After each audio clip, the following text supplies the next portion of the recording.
Pinaghahanap na ang suspect sa pagpatay sa isang estudyante ng UP Los Baños sa loob mismo ng kanyang bahay sa Biñan, Laguna. Nag-alok na ang pulisya ng 100,000 pisong pabuya para sa ikadarakip ng suspect na hinihinalang pagnanakaw ang pakay. Saksi si Dante Perelio. Sa kanyang pagpanaw, kasama ring naglaho ang pangarap ng 18 anyos na UP Los Baños student na si Maria Victoria Reyes o Vicvic. Mahirap daw tanggapin sa walang saysay na pagpatay, binawian ng buhay ang junior agriculture student. Mismo ang ama ni Vicvic ang nakakita sa kanya na may saksak sa dibdib sa loob ng sariling kwarto sa kanilang tahanan sa Ferlin Subdivision sa Barangay San Vicente ng Biñan, Laguna tanghali kahapon. Natin ko sinusundo ko kasi nagwo-worry nga ako. Baka may mangyari na insidente katulad na nangyari nga doon kay Given Grace. Mga nangyari doon sa UP. Kahit pa paano, ayoko mangyari sa anak ko.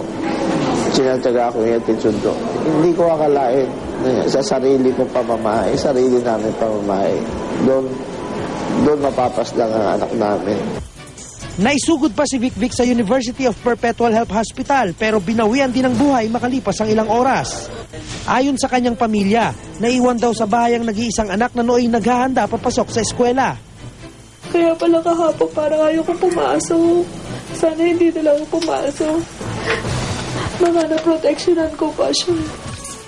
Dahil sa nawalang pera, alahas, laptop, cellphone at digital camera ni Vicvic, hinala ng Biñan City Police pag nanakaw ang pakay ng sospek. Nanlaban pa raw si Vicvic base sa mga sugat nito. Sa ngayon, pinaghahanap na ng mga otoridad ang isang Benigno Cayetano na edad 19 na taon. Nakita nila itong suspect na ito na tumatakbo papunta sa kanyang bahay na mayroong mga bloodstain sa kanyang t-shirt.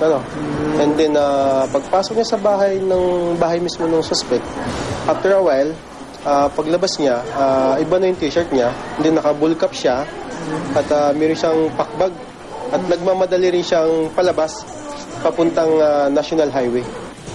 Nagpalabas na rin ng 100,000 pisong pabuya ang pulisya sa sinumang makapagtuturo sa kinaroroonan ng sospek.